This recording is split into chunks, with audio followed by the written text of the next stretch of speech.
예, 안녕하세요. 박준호 TV 10월 16일 방송하겠습니다. 10월 16일 오늘 수요일인데요. 오늘 중요한 날이죠. 오늘 금통위에서 금리 결정 회의를 합니다. 한국은행 금통위 금리회의 결정에서 25bp 금리 인하할 것이 거의 확실시되고 있습니다. 경기 상황이나 경제 변수 이런 것들이 금리 인하에 대한 필요성을 서포트하고 있기 때문에 당연히 그렇게 인하할 것으로 예상하고 있는데, 그래서 99%다 이렇게 말하는 게 합당하지만 군더더기 없이 그냥 100%다 이렇게 강하게 그렇게 전망하도록 하겠습니다. 금리 인하를 하면은 제일 불리하다고 판단되는 데가 은행이죠, 은행. 그래서 은행주에 대해서 오늘 한번 살펴보기로 하겠습니다. 금리 인하하면은 경기 부양책을 내는 거니까 주식시장에서는 사실 긍정적으로 반응을 해야 됩니다. 금리 인하하기 전에 그런 요인이 발생한 동안에 경기가 나쁘고 지표가 나쁘고 그래서 주가가 약세일 경우이기 때문에 금리 인하는 주가를 받쳐주는 이벤트죠. 그런데 그럼에도 불구하고 은행주에는 가장 불리하다. 은행주에 불리한 이유는 대출금리가 떨어지면은 수익이 줄어든다. 이런 단순한 구조죠. 보험주도 마찬가지로 해당이 되겠습니다. 그런데 오늘 이렇게 되면 이제 금리 인하가 은행주에는 불리하게 미치고 은행주 주가가 떨어져야 마땅하다. 이렇게 기계적으로 작동을 합니다. 그런데 그게 기계적으로 작동하는 게 맞지 않다라는 걸 월가에서 힌트를 찾을 수가 있습니다. 오늘 그 힌트를 마침 월가에서 던져주는군요. 오늘 월가에서 주요 은행들의 실적 발표가 있었습니다. JP모간이 가장 대표은행이죠. JP모간이 가장 대표적으로 어닝 서프라이즈로 주가가 많이 3% 정도 올랐나요? 많이 올랐습니다.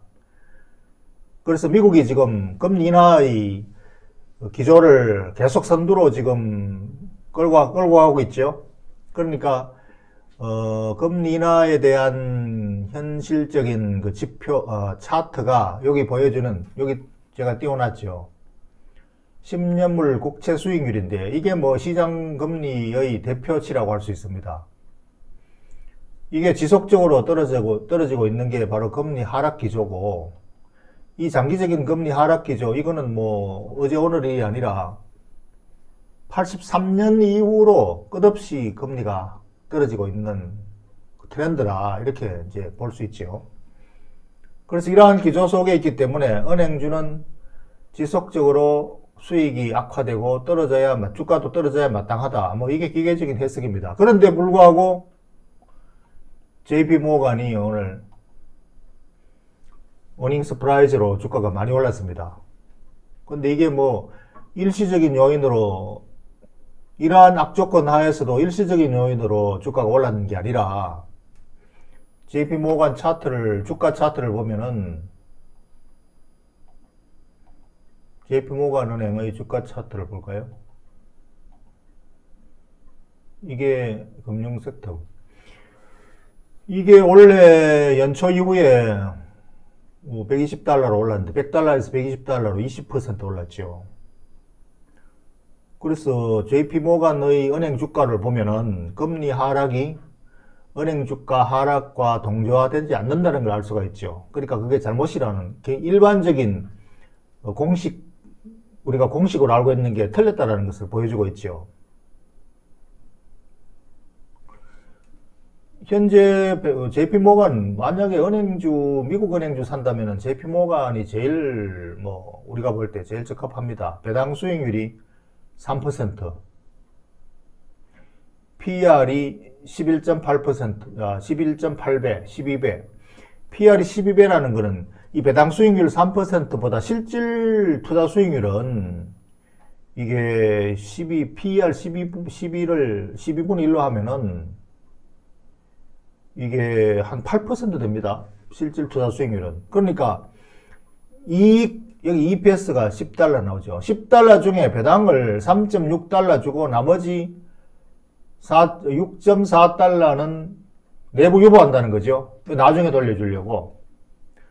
지금은 재투자를 위해서 내부 유보한다. 그러니까 이 배당 수익률 3%만 수익률이 아니라 실제로는 12%, 8%가 수익률입니다.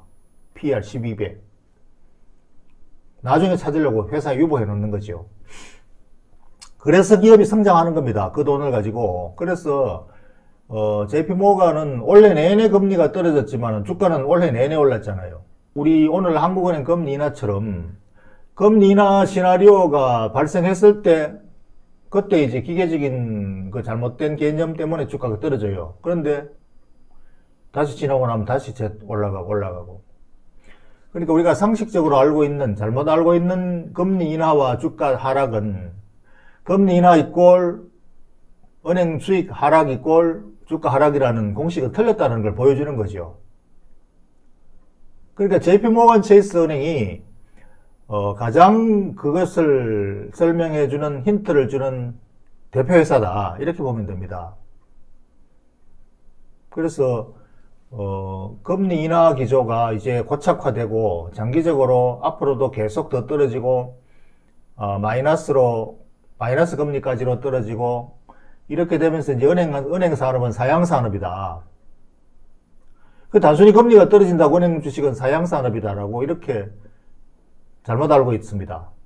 근데 그것이 잘못이라는 것을 바로 JP모건이 보여주고 있는 거죠. To see is to believe. 팩트다. 이게 팩트라는 거죠. 그러면 JP모건만 그러고 다른 은행들은 다 죽수느냐? JP모건만 특별해서 그러느냐? 오늘 JP모건 은행 어닝스 프라이즈 설명하는 거 보니까 대출 이자를 가지고 뭐 설명을 안 하더군요. 전부 다 이 종합금융업을 하니까 여러 가지 금융 거래에서 개입하는 수수료, 뭐 카드 수수료도 있고 여러 가지 금융 서비스에 대한 수수료 수입이 늘어난다라는 것이지 대출이자 수입이 늘어난다 이런 얘기는 별로 없습니다. 그러니까 은행업이 앞으로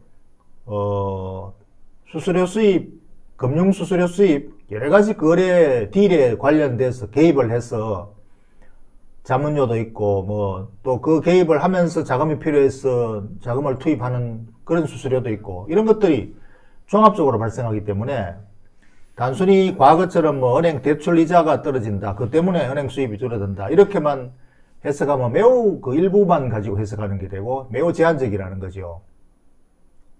그러니까 그런 관점에서만 우리가 해석하면은 은행은 사양산업이고 머지않아 뭐 존재 가치가 없어지는 뭐 그런 식으로 이제 부정적으로 해석을 할 수가 있는 거죠. 근데 그게 잘못이라는 게 JP모건에서 보여주고 있고, 그 다음에 또 요거는 이제 은행 ETF입니다. 은행 ETF.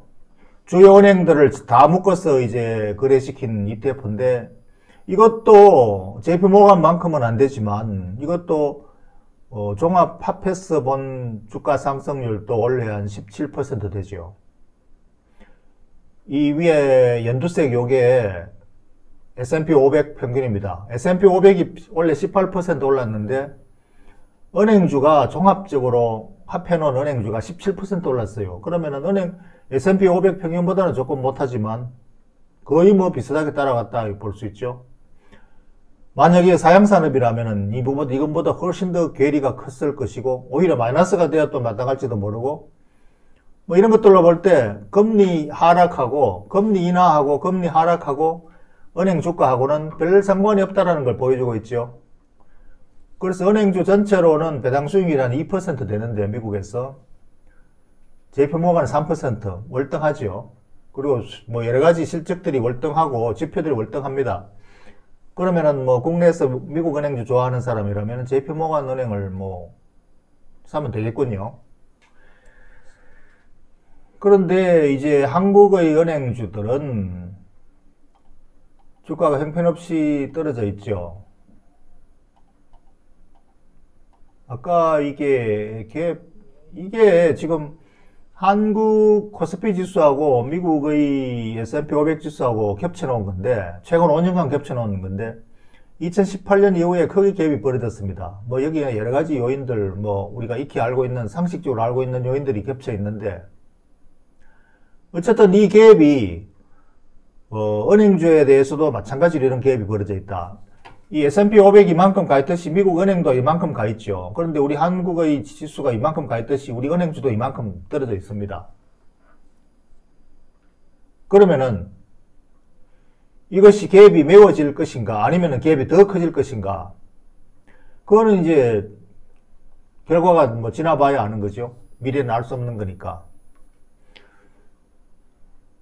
근데 우리가 투자 접근할 때 은행주 접근도 마찬가지고 다른 주식도 마찬가지고, 미국과 이렇게 갭이 벌어졌을 때 이제 한국 주식은 날쌔다 하고 떠나는 게 이게 이제 비관적인 접근이고, 또 트레이더들이 하는 거고, 트레이더들은 떨어지는 주가를 팔고 올라가는 주식을 사는, 오늘 가는 말에 올라타는 게 트레이더입니다. 그래서 사실 트레이더는 비관론자라고 할 수 있죠. 낙관론자는 반대로 떨어졌을 때 올라갈 것을 기대하고 떨어졌을 때 사서 기다리는 게 낙관론자고, 그게 가치 투자자입니다. 그래서 이제 시장에서는 이러한 그 반대 영역이 있는 사람끼리 거래가 형성되는 게 대표적인 이제 양분된 그 개념이죠. 그래서 미국 주식은 사실 한국 주식에 대한 비관적인 견해를 가진 사람이 미국 주식에 올라타고 가는 말에 올라타는 것이고, 그런 사람은 JP 모건 은행을 사면 될 거예요. 그런데 국내에서 이제 아직 한국의 희망을 가지고 있고 이 갭이 메워지리라, 우리 잠재력이 있다, 뭐 이렇게 믿는 사람들은 국내 은행 주식을 살 겁니다, 아마. 그래서 이 가치 투자는 낙관론자들이 투자를 하는 방식이에요. 사서 오랫동안 가지고 있으면 결국은 올라간다. 제 가치를 찾는다. 제 가치라는 게 현재 가치보다 훨씬 좋다. 이런 믿음을 가지고 하는 거죠. 그래서 국내 미국 은행 주식이냐, 미국 주식이냐, 이건 이제 그 사람의 믿음에 달렸습니다. 국내 은행이 우리도 언젠가 다시 회복을 해서 제대로 찾아갈 것이다 라고 그렇게 판단하는 믿음이라면은 저평가된 가치주다라고 보고, 부정적으로 본다면 이건 사양산업이다라고 던지는 쪽으로 들어가고 뭐 이런 거지요. 이 업황이 나빠지더라도 금리가 하락하는 기조는 분명히 은행주의 업황에 마이너스입니다. 그죠? 나쁜 금리가 올라가야 뭐 좋은 거죠. 그러나 업황이 나빠진다고 해서 그 산업이 사양산업이다, 이건 개념이 아니라는 거죠. 그 나빠진 업황을 딛고 계속 새로운 그 비즈니스를 창출해내고 새로운 거래를 만들어내고, 이게 비즈니스의 본질이거든요. 그래서 은행산업도 대출 여건이 나빠지지만 새로운 서비스, 비즈니스를 자꾸 만들어내서 거기서 이제 수익을 얻는 거를 제일 잘하는 데가 JP모건 은행입니다. 오늘 그래서 금통위가 25bp 은행 금리 인하한다고 해서 은행주를 팔고 떠나는 그런 이제 매매 패턴은 그럼 갬블입니다. 갬블. JP 모건도 보세요. 이게 주가 이렇게 떨어질 때 왜 떨어졌느냐. 외부 요인으로 떨어질 때도 있지만, 금리 인하했을 때 그때 이벤트로 인해서 떨어지는 거예요. 이럴 때 주로 금리 인하하는 이벤트 일어났을 때입니다.